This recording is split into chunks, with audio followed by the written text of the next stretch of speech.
나의 능력이 되길 원하고 바라고 기도합니다.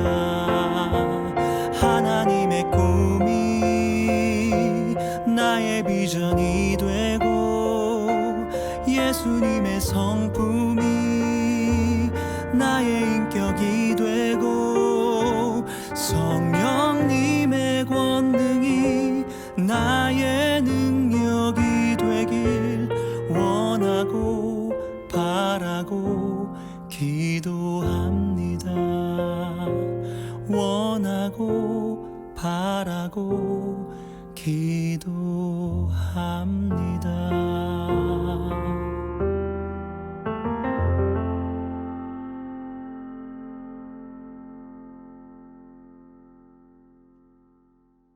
이 시간 마음의 무릎을 꿇고 기도함으로 새벽 예배를 시작하겠습니다. 자비로우신 하나님 아버지 감사합니다. 오늘도 주님의 은혜로 하루를 살아가게 하시며 무엇보다도 영광스러운 교회의 일원으로 살아가게 하시니 감사합니다. 주께서 이 땅 가운데 교회를 세우시고 교회를 통하여 많은 일들을 하시고자 할 때 저희가 귀히 쓰임받게 하여 주시옵고 어디를 가든 무엇을 하든 하나님의 영광을 위하여 쓰임받는 주님의 복된 제자 공동체가 될 수 있도록 인도하여 주시옵소서. 이루어주실 주님을 기대하며 이 모든 말씀 귀하신 예수님의 이름으로 기도드립니다. 아멘. 오늘 우리에게 주시는 하나님의 말씀은 사도행전 8장 26절부터 40절까지의 말씀입니다. 제가 말씀을 봉독하겠습니다. 주의 사자가 빌립에게 말하여 이르되 일어나서 남쪽으로 향하여 예루살렘에서 가사로 내려가는 길까지 가라 하니 그 길은 광야라.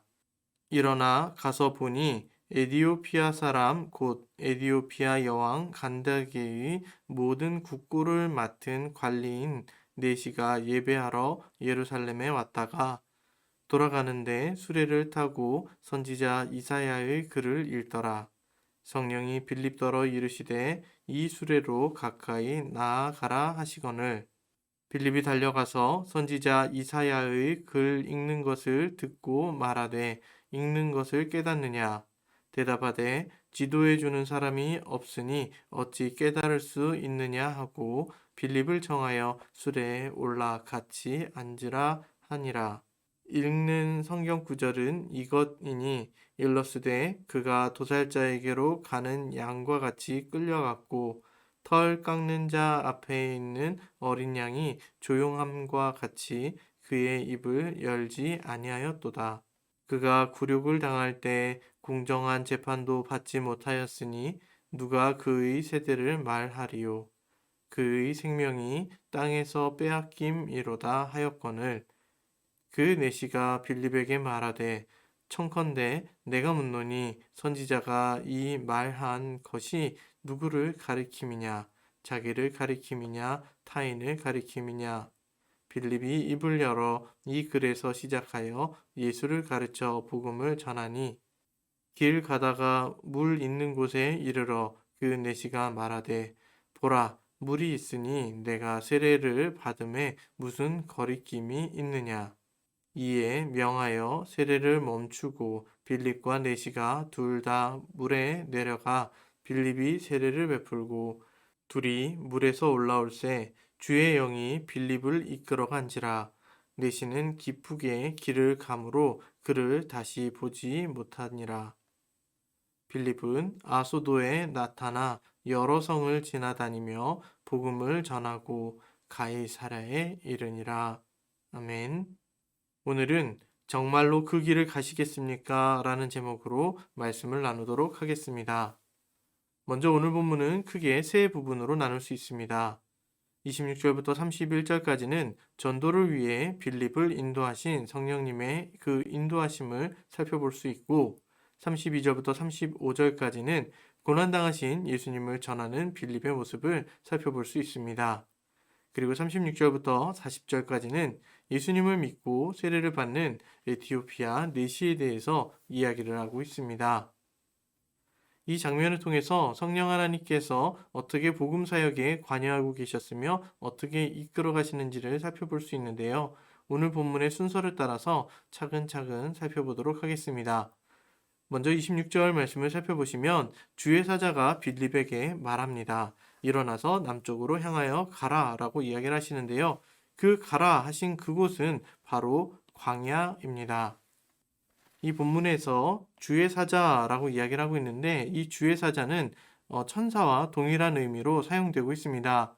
이것은 하나님의 직접적인 개입이 있었다는 것을 암시하는 내용이며 이를 통해 하나님께서 선교에 대한 주권적 보내심이 있다는 것을 알 수 있습니다. 그런데 빌립 집사님을 보낸 곳은 광야입니다. 여기서 사용된 이 광야라는 단어를 헬라어로 살펴보면 에레모스입니다. 에레모스는 버림받은, 고독한, 황막한, 황폐한 장소를 말합니다. 빌립은 하나님이 보내시는 곳이라면 그냥 순종하며 나갔습니다. 그곳이 버림받은 곳이든 고독한 곳이든 황막한 곳이든 황폐한 장소이든 상관없이 하나님이 이끄신다면 성령님이 보내신다면 어디든 달려갔던 것이 바로 빌립 집사입니다.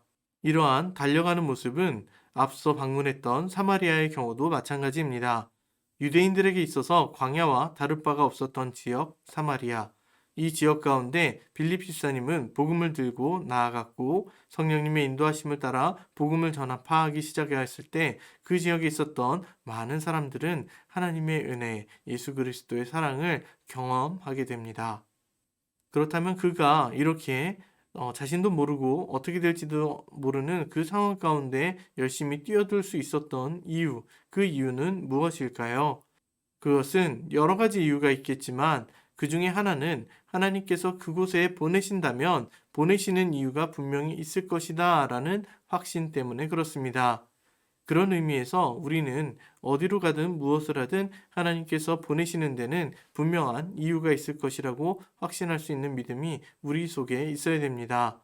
비록 그 길이, 그 자리가 고난의 자리이고 괴로움의 자리라 할지라도 분명히 하나님이 보내셨다면 그 속에는 하나님의 계획하심이 숨겨져 있을 것입니다.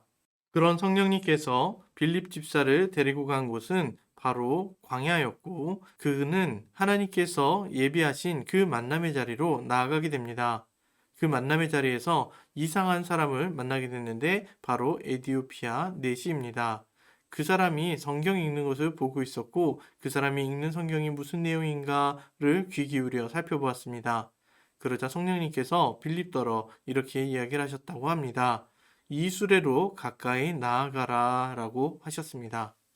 이 수레를 향하여서 가까이 나가서 그 빌립 집사는 여러 가지 성경 이야기들을 해주게 됩니다. 그 성경 이야기는 예수님에 대한 이야기입니다. 예수님께서 이 땅에 오셔서 괴로움과 어려움을 당했지만 그것에 대해서 어떠한 소리도 내지 아니하고 죽어가셨다. 그 모습은 마치 구약시대 때 예언했던 그 모습이며 그 모습이 오늘날 예수 그리스도를 통하여서 이루어졌다. 그 예수를 믿는 자마다 구원을 얻게 될 것이다. 라는 내용의 설교를 듣게 된 것입니다. 그렇게 해서 이디오피아의 이 내시는 복음을 듣고 나서 그의 삶에 놀라운 변화가 나타나였습니다. 그는 이제는 더 이상 세상 사람의 일부가 아니라 이제는 예수 그리스도의 제자로서 하나님의 백성으로서의 삶을 살기 원하였고 그것을 공식적으로 고백하고 싶었습니다. 그래서 그는 세례를 받게 됩니다. 그 내용이 오늘 본문이었던 38절부터 39절까지 등장하고 있습니다. 오늘 본문을 살펴보시면 이에 명하여 수레를 멈추고 가던 길을 멈추게 되었다라는 것입니다. 그리고 나서 둘 다 물에 내려가 빌립이 세례를 베풀었고 둘은 물 위로 올라왔습니다. 이렇게 훌륭한 설교를 하고 하나님의 말씀을 따라 그 내시에게 세례를 베풀었고 그 세례를 베푼 다음에 내시를 위해서 여러 가지를 하면서 사실은 내시에게 많은 것들을 얻어낼 수 있었을 것입니다. 선교를 위해서 여러 가지 얻어낼 수도 있었고 내시가 맡은 그 재정적인 여러 가지 배경들을 이용해서 안전하고 괜찮은 방법으로 선교를 나갈 수도 있었을 것입니다. 하지만 빌립 집사님은 그 길을 선택하지 않았습니다. 왜냐하면 성령님께서 그를 이끌어 다른 길로 가게 하셨기 때문에 그렇습니다. 주의 영이 빌립을 이끌어 간지라 내시는 기쁘게 길을 감으로 그를 다시 보지 못하니라. 저는 이 부분이 너무나 잘된 일이라고 생각합니다. 왜냐하면 이 내시가 빌립 집사님에게 여러 가지 재정적, 자신이 가진 여러 가지 것들로 후원하면서 복음을 전파하라고 했다면 아마 성령님의 역사에 대해서 빌립 집사님이 깊이 있게 경험하지 못했을 것입니다. 하지만 성령 하나님께서는 빌립 집사님을 그냥 끌고 가십니다. 이 광야 가운데 그냥 끌고 오셨던 것처럼 또한 그냥 끌고 가십니다. 이렇게 복음을 위하여서 그의 삶을 이끌어 가셨고 그 빌립 집사님은 어디를 가든 무엇을 하든 성령님이 옮겨 심으셨다면 그 자리에서 최선을 다하는 모습을 보여주게 됩니다. 그 모습이 이어지는 40절에 이렇게 등장합니다. 빌립은 아소도에 나타나 여러 성을 지나다니며 복음을 전하고 가이사랴에 이르니라. 빌립 집사님은 여러 지역을 다니면서 복음을 전했습니다. 그 전하는 지역이 아주 신출 규모랄 정도로 여기저기 다니면서 복음을 전했습니다. 그러다가 가이사랴에 이르게 됩니다. 그리고 이 가이사랴는 훗날 베드로 사도가 와서 복음을 전하게 되는 장소 중에 하나가 됩니다. 이처럼 빌립 집사님은 가는 곳곳마다 하나님의 복음을 전하고 다녔습니다. 여러분, 이 상황이 어떤 상황인지를 우리는 기억해야 되는데요. 초대교회 성도들, 특별히 스데반 집사님의 순교 이후로 예루살렘 내에서는 많은 신자들이 박해를 당하고 있었습니다. 이런 박해의 현장 속에서 그들은 생활했습니다. 초대교회 신자들은 여러 가지 박해의 어려움 속에서도 그들의 신앙을 굽히지 아니하고 하나님의 말씀을 따라 복음을 전하며 살았습니다. 그런데 이 과정 속에서 복음의 순서를 따라서 말씀의 근거를 따라서 복음을 전했던 한 인물이 바로 빌립 집사입니다. 그는 사도행전 1장 8절에서 예수님께서 말씀하신 그 복음의 순서를 따라서 복음을 전파하게 됩니다. 처음에 예루살렘에서 스데반 집사님이 복음을 전파하였고 그 결과 순교라는 열매를 거두게 되었습니다. 그러나 빌립 집사님은 거기서 그치지 아니하고 이렇게 순교를 당했으면 난 못해, 힘들어, 어렵겠어 라고 하면서 뒤로 물러나거나 멈추는 것이 아니라 빌립 집사님은 오히려 온 유대와 사마리아까지 나가게 됩니다. 이렇게 해서 복음을 전하면서 하나님의 뜻을 전하였고 과거부터 지금까지 이어져 온 하나님의 사랑과 하나님의 일하심과 하나님의 오늘날의 관심에 대해서 계속해서 선포하시면서 동시에 예수가 그리스도임을 선포하고 다녔습니다. 그래서 우리는 이 과정을 통해서 알 수 있는 것이 복음 전파의 역사는 어떤 개인의 노력이나 계획에 의하여서 세워지는 것이 아니라 성령 하나님의 주권적이고 주도적인 사역을 통하여서 진행된다라는 것입니다. 그러하기 때문에 성령님이 어디로 이끄시든 무엇을 하시든 내가 서 있는 그곳이 바로 주님이 말씀하셨던 땅끝이라는 것을 잊지 않았으면 좋겠고 어디를 가든 무엇을 하든 그곳에서 바로 그 땅끝에서 우리가 해야 될 사명은 바로 예수 그리스도, 특별히 죽음에서 부활하신 예수 그리스도의 부활의 증인으로서의 삶을 살아야 합니다. 이 과정을 위해서 우리는 늘 준비되어 있어야 합니다. 빌립 집사님의 모습을 보면 그가 얼마나 준비되어 있었는지를 알 수 있습니다. 오늘 본문이었던 31절 말씀을 보시면 빌립 집사님은 두려움과 걱정이 있었을 것입니다. 어떻게 내가 이런 성경 내용을 전달해 줄 수 있을까? 어떻게 하면 잘 전달할 수 있을까에 대해서 두려움과 걱정이 있었다면 빌립 집사님은 이 과정에서 뛰어 올라가지 못했을 것입니다. 그러나 빌립 집사님은 이 과정에 대해서도 충분히 잘 준비되어 있었고 이 과정을 통하여서 성령님이 알려주시는 여러 가지 하나님 나라의 지식에 대해서 선포하게 됩니다. 그러한 측면에서 우리도 잘 준비되어야 합니다. 오늘 본문을 통해서 우리가 배울 수 있는 점은 바로 이렇게 하나님 나라를 위하여서 쓰임받길 원한다면 평소에 준비가 잘 되어야 한다는 점입니다. 평소에 준비가 되어 있지 않으면 우리가 어느 날, 어느 순간, 어느 시에 쓰임을 받게 되었을 때 성령님께서 우리보다 더 준비된 사람을 쓰실 수도 있습니다. 아니면 우리는 복음을 전할 수 있는 기회조차 잃어버릴 수도 있게 됩니다. 그렇기 때문에 우리는 늘 복음을 전할 수 있는 준비를 해야 되고 또한 이 복음에 부끄럽지 않게 삶으로 준비되어야 합니다. 이것을 사도 베드로는 베드로전서 3장 15절부터 16절까지의 내용을 통하여 이렇게 이야기를 하고 있습니다. 너희 마음에 그리스도를 주로 삼아 거룩하게 하고 너희 속에 있는 소망에 관한 이유를 묻는 자에게는 대답할 것을 항상 준비하되 온유와 두려움으로 하고 선한 양심을 가지라. 이는 그리스도 안에 있는 너희의 선행을 욕하는 자들로 그 비방하는 일에 부끄러움을 당하게 하려 함이라. 여기서 보시면 너희 속에 있는 소망, 즉 하나님 나라에 대한 소망을 묻는 사람들이 분명히 존재할 건데 그들을 향하여서 대답할 것을 항상 준비하라 라는 것입니다. 그런데 이 준비물로서 온유와 두려움 그리고 선한 양심을 이야기합니다. 왜냐하면 복음을 전했을 때 그 복음을 전하는 과정 속에서 온유함으로 또한 말씀에 대한 두려움으로 얼만큼 하나님의 말씀을 잘 준비하고 그 말씀의 영향력으로 내가 삶의 열매를 빚었는가를 보여주어야 합니다. 또한 선한 양심도 그와 같은 맥락으로서 삶의 실천 속에서 이렇게 하나님 나라의 백성다운 모습은 이런 것이다 라고 해서 보여주는 그 선한 양심이 필요합니다. 그렇게 했을 때 오히려 이 선행, 즉 복음 전파하는 일로 말미암아 욕하는 사람들을 오히려 그들을 부끄럽게 만들어버릴 수 있다라는 것을 사도 베드로가 이야기를 합니다.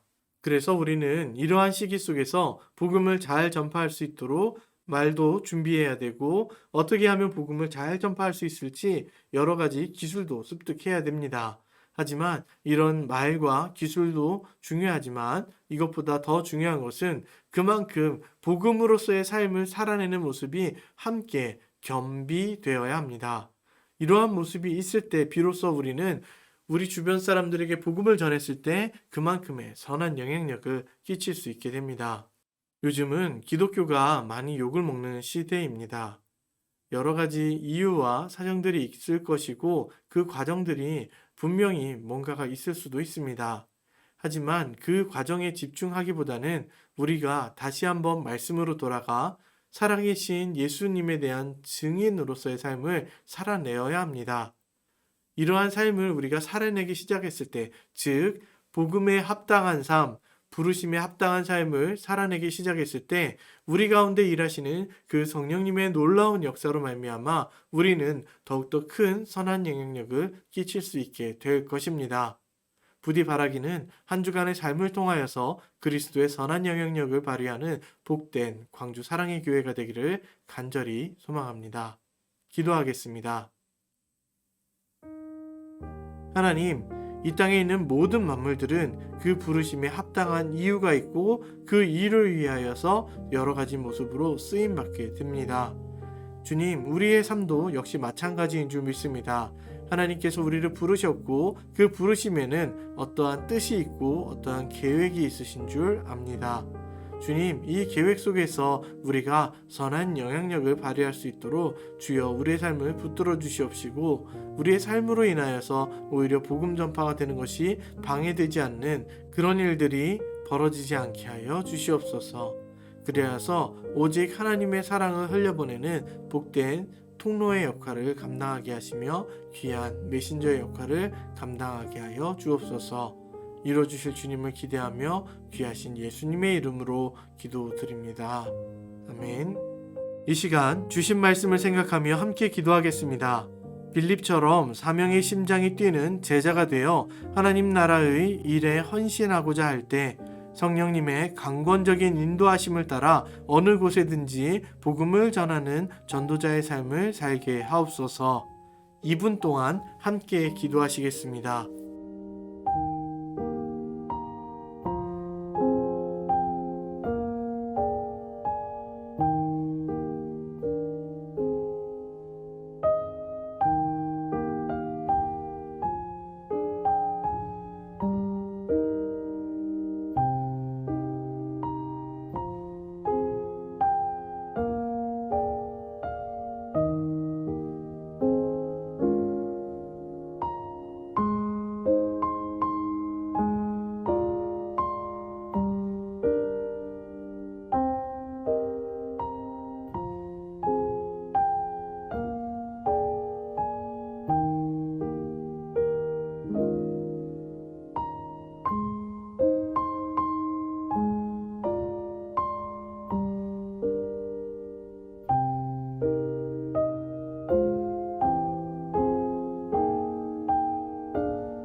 또한 교회를 위해 함께 기도하겠습니다.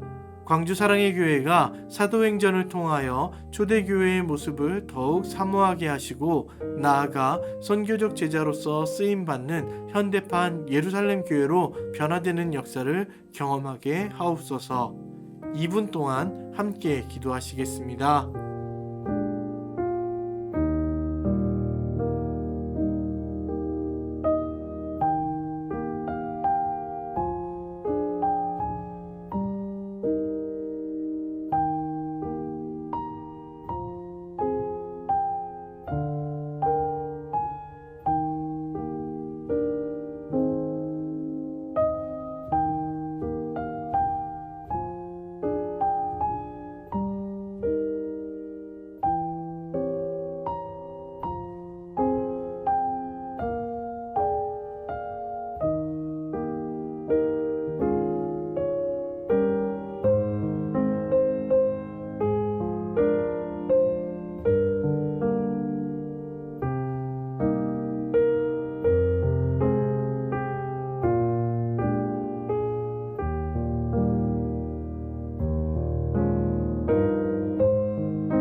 연이어 나라와 민족을 위해 함께 기도하겠습니다.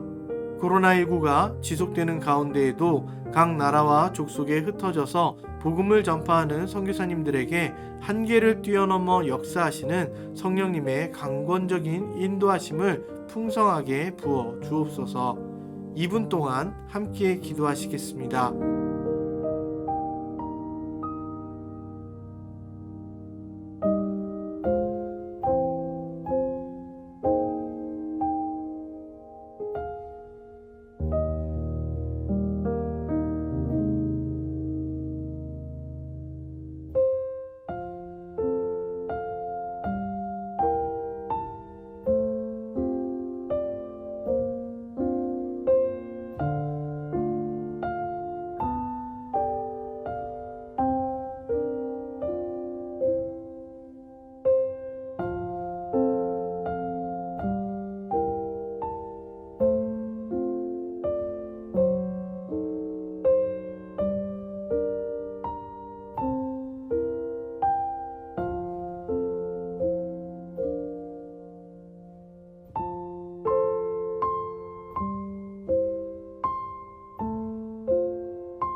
끝으로 개인 기도 제목을 위해 10분 정도 기도하시고 자유롭게 마무리하시기 바랍니다.